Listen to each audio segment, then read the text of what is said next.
Now we have to talk about two major things that can happen in life when you're young that are not pretty: toxic friends and obnoxious bullies.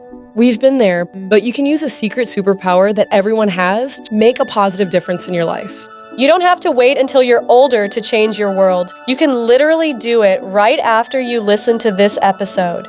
Hey guys, we're back with Voices with a Heart, and I'm Raina Hudson with Jet Walker. And we're going to be covering a very personal topic right now. We're going to be talking about the power of kindness. Now, when I say like the power of kindness, everybody's like, oh my God, My Little Pony, friendship is magic, yippee! Like stuff like that, right? Yes. But really, truly, in all honesty, kindness is a superpower and can totally be used to your advantage and the advantage of other people around you. I want to dive into supporting mental health, real friendships versus toxic friendships, bullying, and advocating for other people, right? Yes. So in today's culture, people often think it's better to be like nonchalant, right? Like you want to be nonchalant, you want to be just like cold. Like in today's society, people view kindness as a weakness.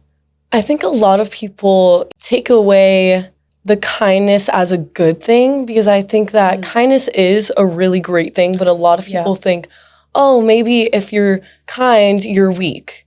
And you're definitely not weak from being kind. I think you're even more of a stronger person if you can be kind to others, because that shows that, you know, you're secure in your own self. I think a lot of people don't show kindness if they're not secure in who they are. Right. And so for me, I've always got taught when I was little, my family, my mom always told me to be kind to others and always help others be able to have that person that can always have determination, but also believe in them. So always helping others and always believing in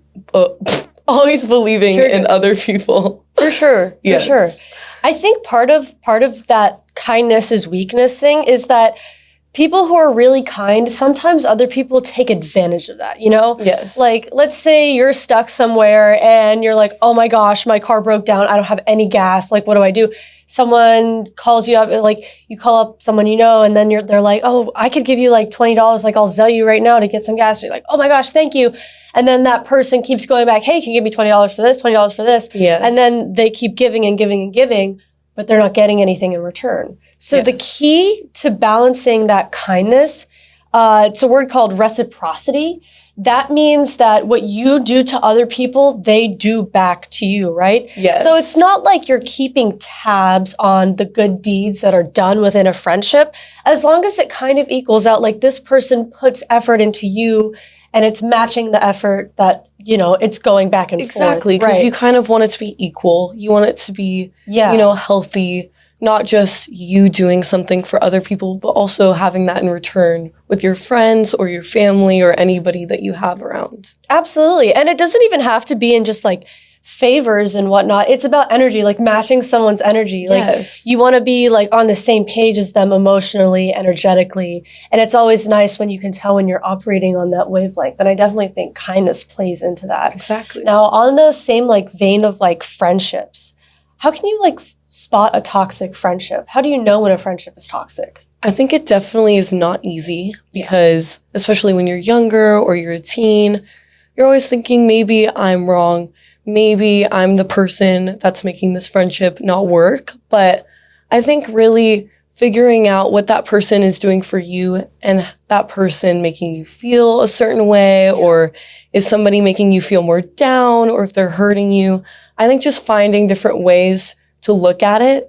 For me, when I'm in a friendship with somebody, I want to see what they're doing for me, also the love that they put out. Yes. And seeing if there's any negativity or anything like that over there. Right. But I think always just spotting how much energy they give into the friendship and how much you do. So it's kind of supposed to be equalized, something that's healthy and something that you don't even have to think about questioning. Yeah, exactly. What do you think about that? Like it should come like naturally. So I'm a drum major at Florida Atlantic University of the marching band. It's an ensemble of about 120 people.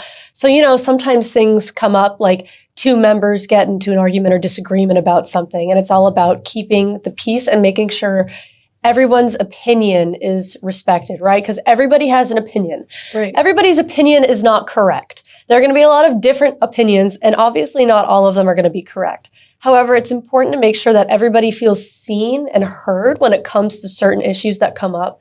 And I think a big part of kindness is, like listening to other people, making them feel heard, making them feel like you truly understand where they're coming from. Even if you don't really agree with it, it shows fundamental respect to show that you're hearing them out and hearing those different, opinions. Because you don't want to cut them down or make them feel like their opinion is less than what they feel, always just listening and having that, heart to be able to let somebody else speak. And even if it's wrong or right, just always letting other people have their own voice. Yes, absolutely.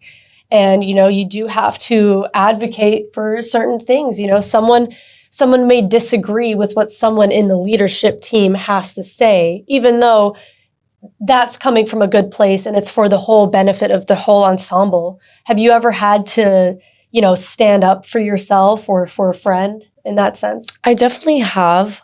I've had to stand up for myself in so many ways with, having learning challenges and having dyslexia and going to schools and having a lot of people bully me and not think that I could really do a lot of things. A lot of people thought that I wasn't smart and that my brain wasn't working, even though it's just dyslexia. It's just different. It's just a different way of reading. Yes. It's a different way of learning, but it's not something where you could judge somebody off of because you don't know what that person is going through. I was going through a lot and I had somebody bullying me and I had to stand up for myself. Mm-hmm. And so I've actually also gone on this YouTube channel called Love XO. Oh, wow. And they get millions of views. Oh my gosh. I've been able to help other kids and other people around the world know that, your challenges or anything that you're going through, nobody should ever judge you by that. Mm-hmm. They should look more into who you are and talk to the person instead of judging somebody by, what you think. I think just being able to meet somebody, talk to them, figure out what they're going through or how they're feeling is more important than just judging somebody. Raina, I just love our time together. Did I tell you that?